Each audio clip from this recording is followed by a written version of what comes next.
This is not a technology problem. This is a will to act problem. And I think the policy teams are going to be the tip of spear, and government regulations are going to need to lead so that the policy teams have the ability to say, this is what good looks like. Yeah. And this is where we are.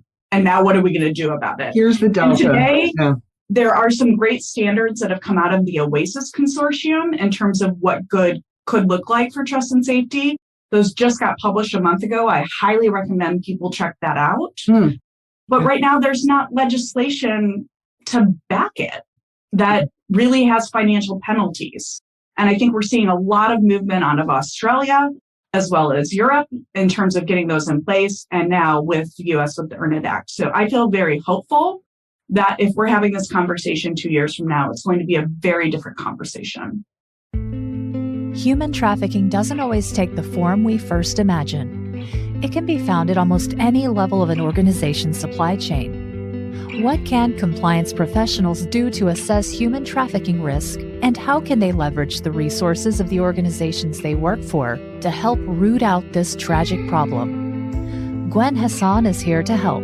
This is Hidden Traffic. Hello and welcome to another episode of Hidden Traffic. This is Gwen Hassan, and I'm very excited today to have as my guest Lisa Thie.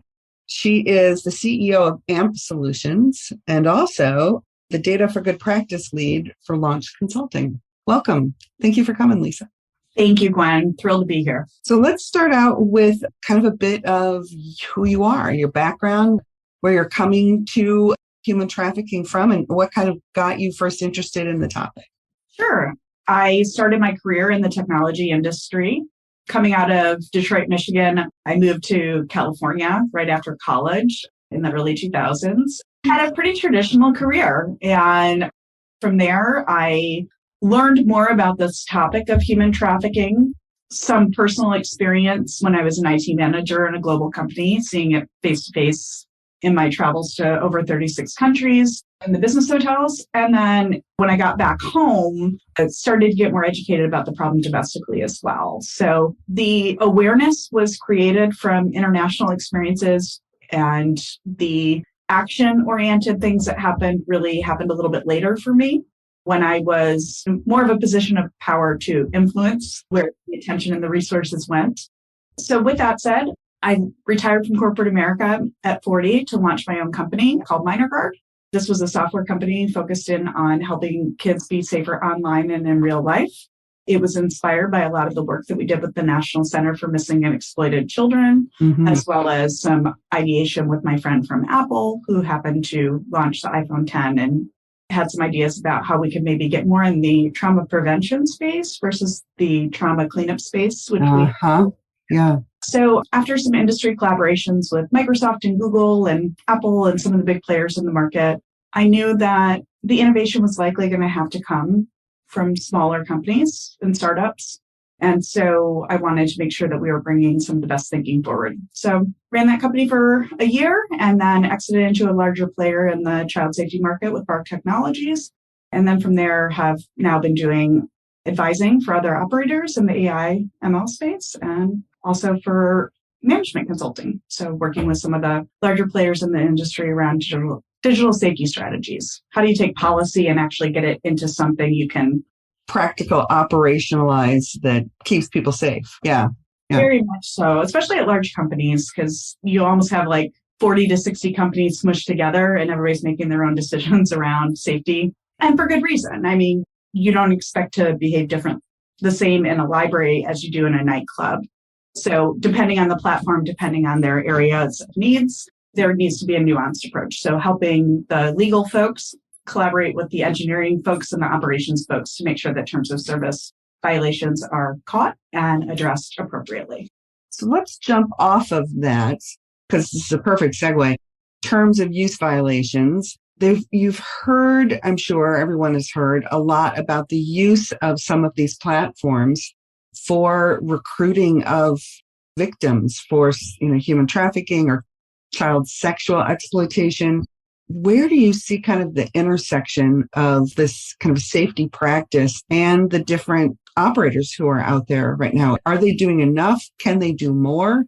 Where's the state of play right now? Yeah, so I think it's a very timely topic. I know it's something that Congress is looking at right now with the reintroduction of the Earn It Act this week. My point of view is this: we need some kind of standards and regulation in order to set a level playing field for competition. In absence of that, over the last 20 years, there isn't a strong business incentive to do the right thing, so to speak, in terms of trust and safety, because it's at some opposition to shareholder value and growing your audience. And so with that in mind, in order for everyone to succeed well, it almost needs to mirror like a seatbelt kind of law, for example. Cars were around for a very long time without any regulations around safety. All throughout my childhood. Yes. Yeah. Yes. And eventually you have enough accidents and you have enough impact that it makes sense to design with safety in mind. And just like the auto industry, it takes a while to turn the ship because you haven't been doing that before. So with that in mind, I think it's important that we think about this very carefully in the same way that cybersecurity and privacy laws evolved about 10 years ago. And we finally got to GDPR and some kind of international standards. I see the safety domain following that trajectory just a little bit later. And I think that we're finally at a place as a society where we're ready to say we're not going to leverage our entire next generation's mental and physical health in order to maintain the status quo. But I think it will be a delicate balance because you can't make adjustments to trust and safety without impacting privacy and vice versa. Yeah. So it will always be finding that right balance as the threat landscape evolves. There is no one and done. If that was the case, we would have solved this many moons ago, and it wasn't a technology problem, it was an ethics problem. That's an interesting point because I've heard people talk before about the idea of this virtuous circle, right? The idea that if you can incentivize compliance and ethics in a way that makes sense from a financial standpoint, you're doing the right thing, but also serving shareholders in a way that feeds itself. It becomes a self-fulfilling prophecy, if you will, to a certain extent. And I see some of that movement under ESG now, where you're starting to see the demand from shareholders and other stakeholders, community members and customers and employees who are saying, hey, it matters to us how we do business. And so our voice has to matter as much as the shareholder's voice. And it's driving some change that hopefully will have a collaterally good impact in this area too, in terms of human trafficking and child exploitation prevention. I do think that ESG is going to be the key. It has to be looked at by the boards and the C-suite as a de-risking of the platform in order to create a community for the product that is something that can thrive and scale.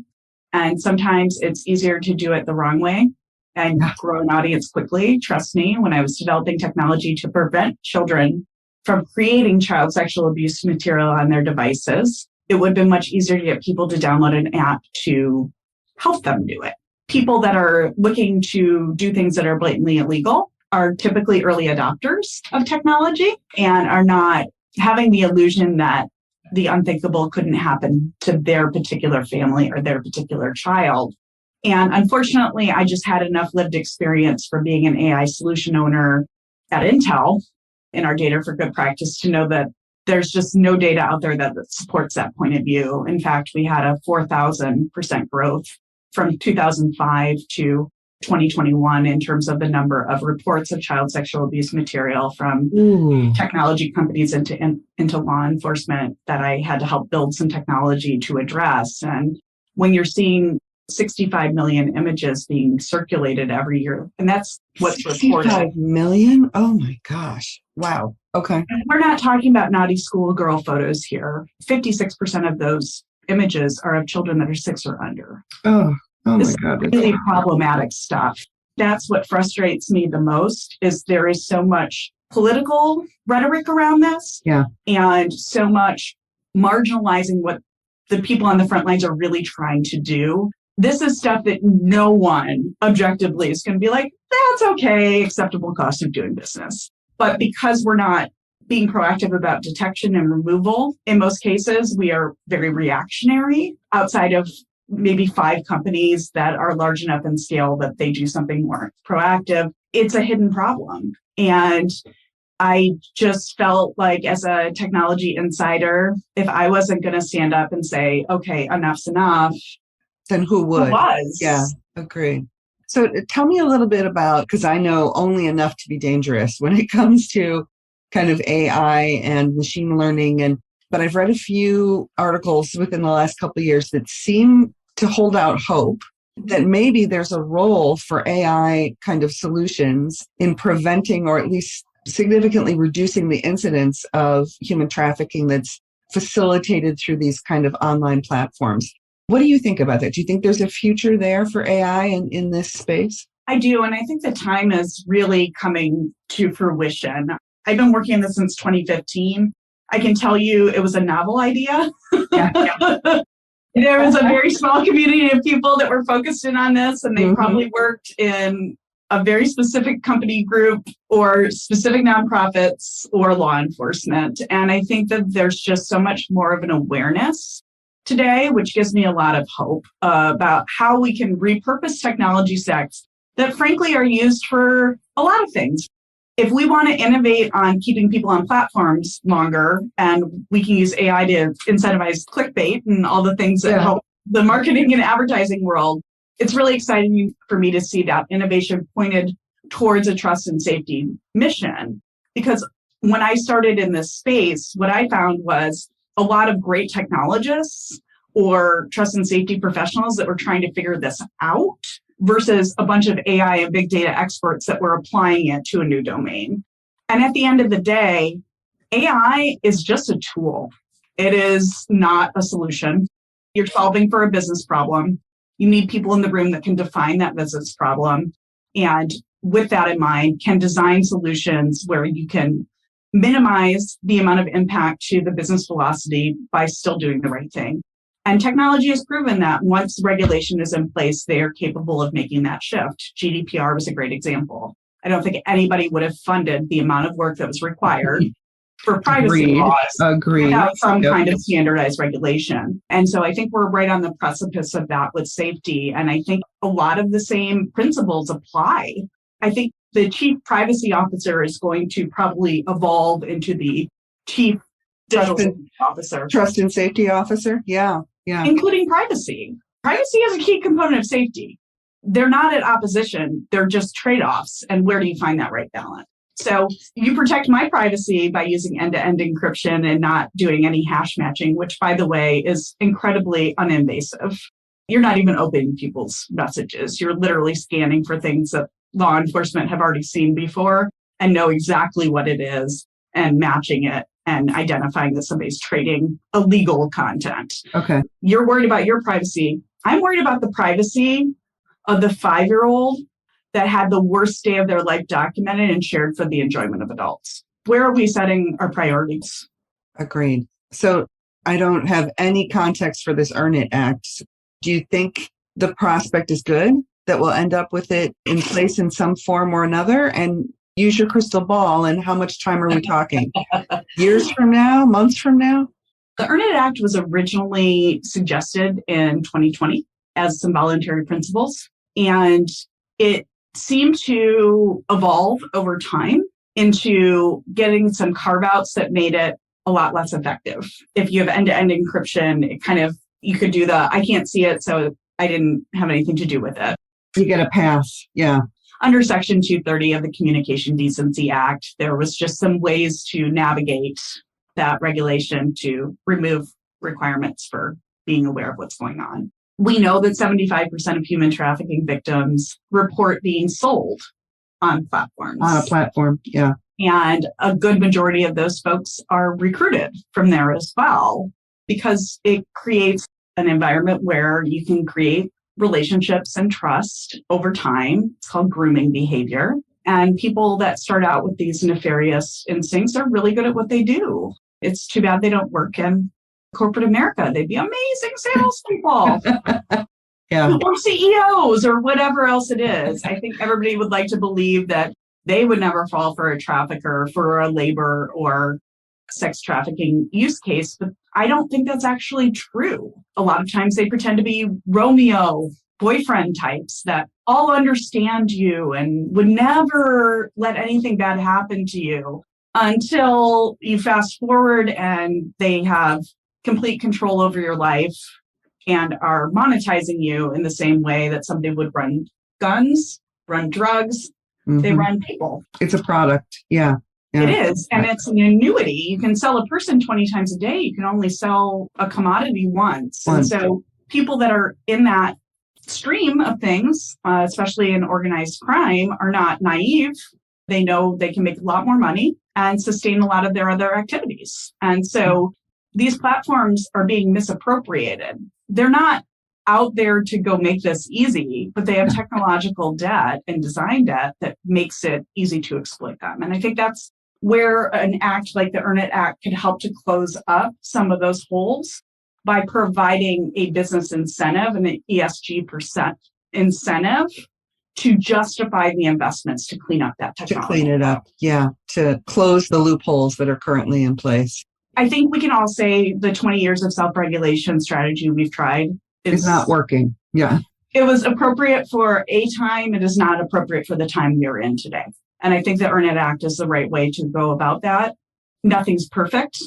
It's going to take time to figure out how to implement and hold everyone accountable to that standard, but I think it's directionally. And the cost of doing nothing really, really concerns me at this point. All right. So my final question, coming towards a close. Let's pretend that you are me and you're working in a corporation, a multinational somewhere that is not hosting a platform of its own, but is running a business. What are the implications of this type of trafficking that's using platforms to lure people in for forced labor or for sex trafficking to a business? And what do they need to be aware of in terms of creating their own program and protocols in this area?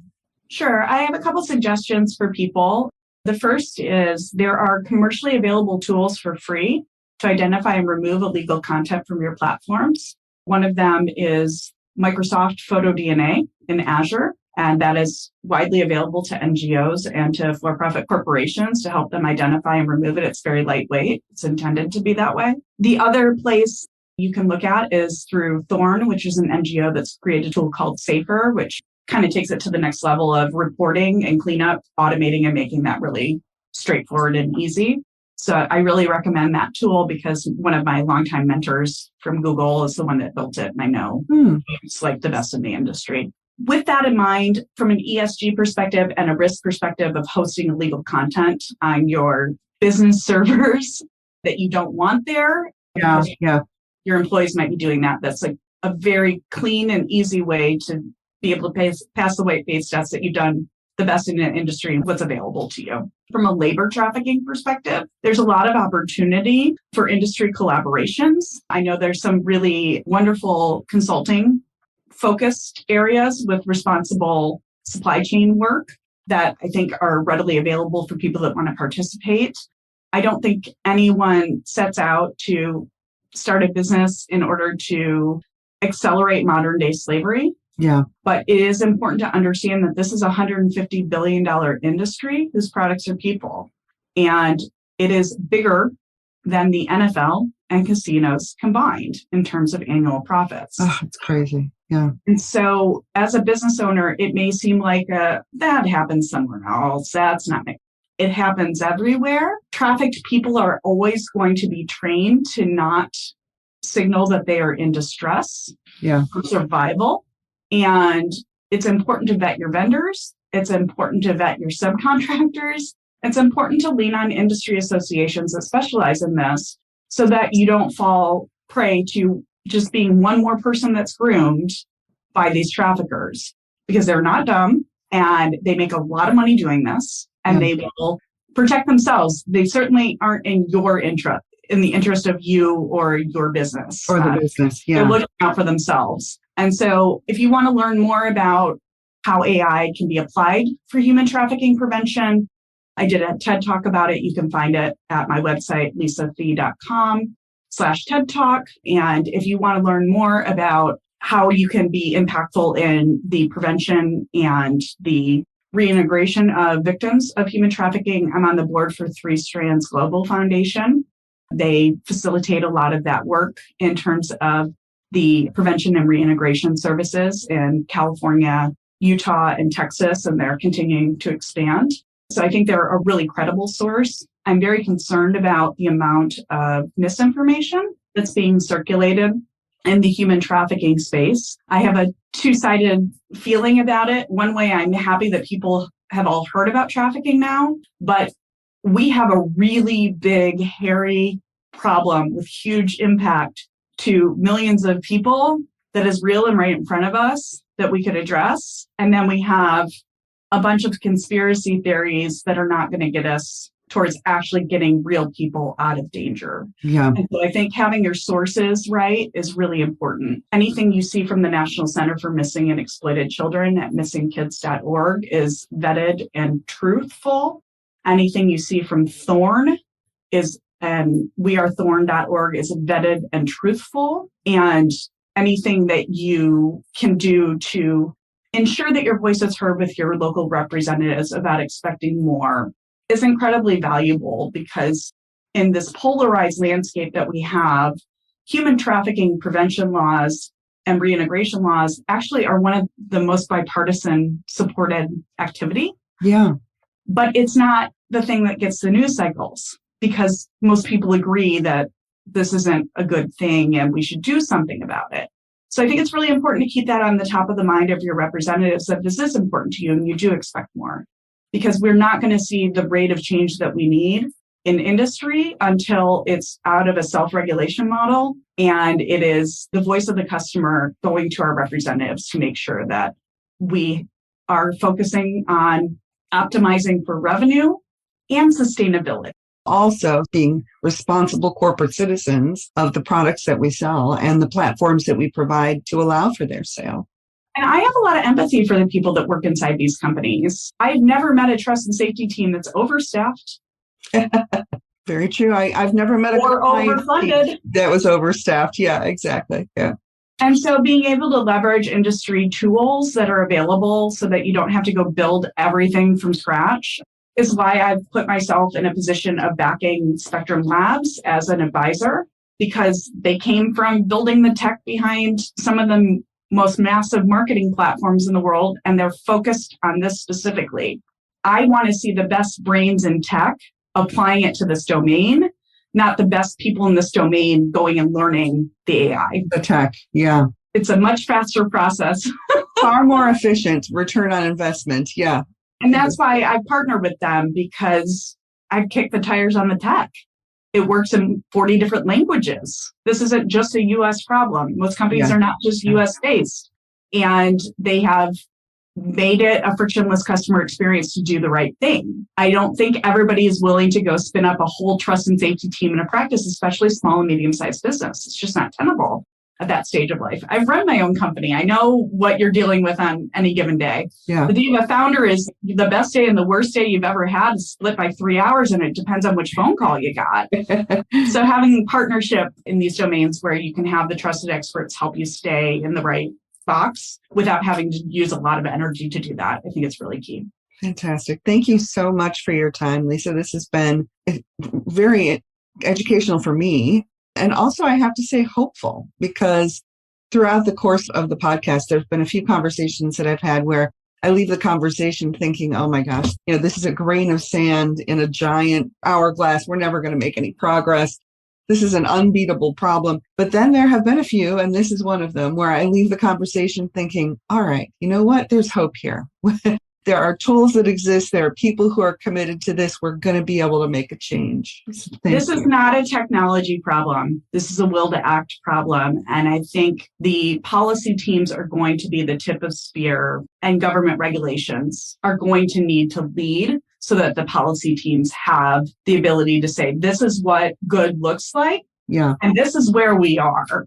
And now what are we going to do about it? Here's the delta. And today, there are some great standards that have come out of the OASIS consortium in terms of what good could look like for trust and safety. Those just got published a month ago. I highly recommend people check that out. But right now, there's not legislation to back it that really has financial penalties. And I think we're seeing a lot of movement out of Australia as well as Europe in terms of getting those in place, and now with the US with the Earn It Act. So I feel very hopeful that if we're having this conversation 2 years from now, it's going to be a very different conversation. You know what? Mark it in your calendar. Let's talk 2 years from now. We'll do a follow-up and see where we are. And let's hope for a big change between now and then. I would love to do that. And for anybody that cares about this, if you go to my website for my TED Talk, there's a petition on there asking for better regulation. I have worked inside, outside, and around this community for many, many years now, deploying AI solutions in the wild. I'm on the top 100 AI ethicists list globally this year. This is what I think we need to do to move forward. There's never going to be a perfect solution, and the cost of doing nothing is just getting way too high. Thank you so much, Lisa. I really appreciate your being here. And I'm serious about that 2 years from now. Book it in your calendar right now. Okay. Thank you so much.